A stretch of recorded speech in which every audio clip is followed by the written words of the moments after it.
we will discuss about tissue culture and spore formation.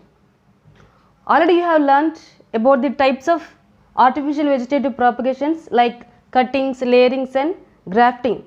These are the traditional methods, but for commercial purpose, for producing of the more plants within a very short interval of time, these traditional methods are being replaced by a modern technology of artificial vegetative propagation involving tissue culture. This tissue culture is a modern technology of vegetative propagation. In this culture, in this process, a few cells or few tissues of the plants placed in a growth medium with plant hormones in it. After some days, this grows into new plants. Thousands of plants are grown in a very short interval of time. This type of tissue culture, small cells or small tissues from the plants are placed in a growth medium with plant hormones in it. These are grows into new plants. After some days, thousands of plants are grown in a very short interval of period. This is about tissue culture. And spore formation. Already you have learned the types of asexual reproductions like fission, budding, fragmentation, parthenogenesis and regeneration. So here the spore formation is also another type of asexual reproduction. This type of spore formation occurs in some fungi like Rhizopus and Mucor, and in some bacteria, and also in some non-flowering plants like fern plants and moss plants. Here generally we may observe the whitish thread-like structures and the blackish powdery-like substances on the rotten fruits, rotten vegetables or any food materials at our home. When you touch this, then these blackish substances, blackish powder-like substances are stick on to your fingers. So these are the spores which are produced in the Rhizopus. In Telugu this is called as buju. To examine this Rhizopus, this Rhizopus is also called as bread mold because mostly it is grown on breads. So this Rhizopus is also called as the bread mold.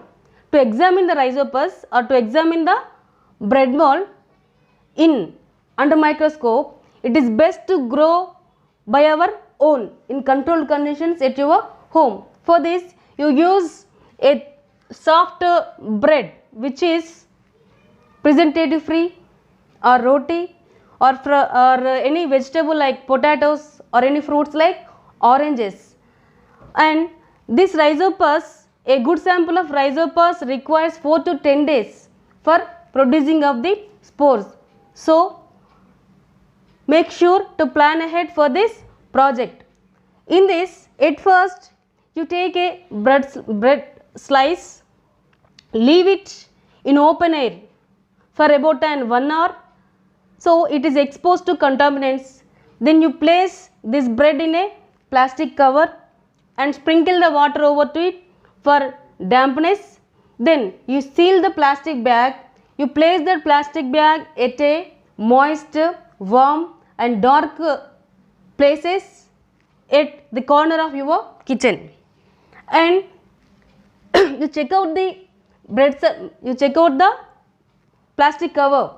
You check out the bread slice which is in plastic cover with few days.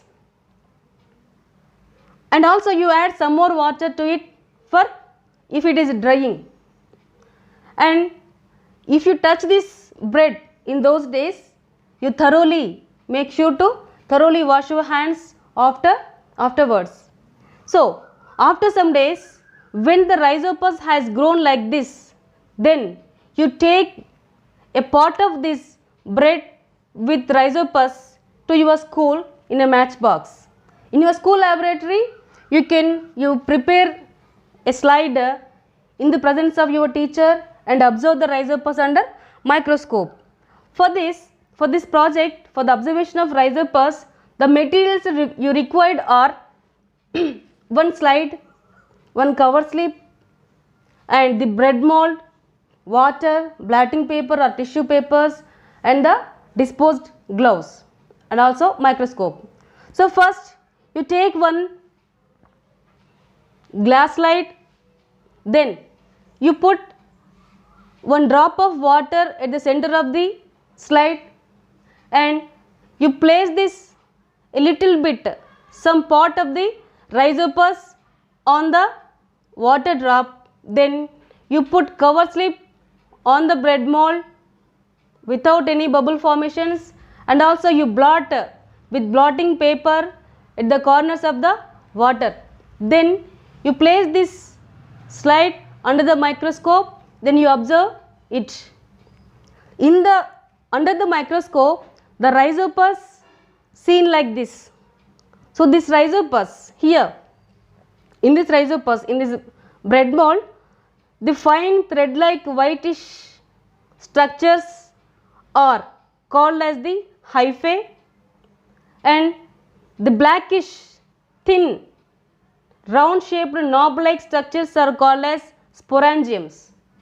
So when these sporangiums are burst, then here the hundreds of spores are spread into air.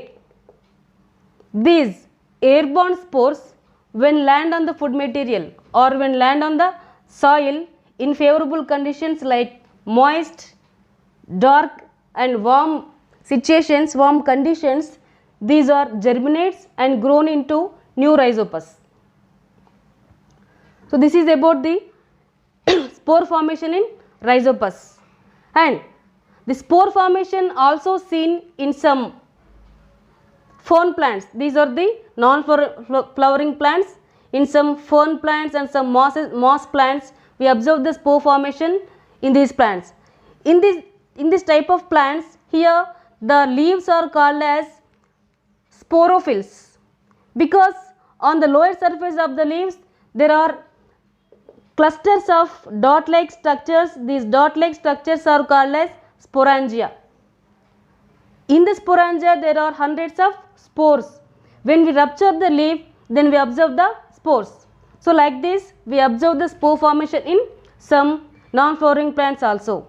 So this is about the tissue culture and spore formation.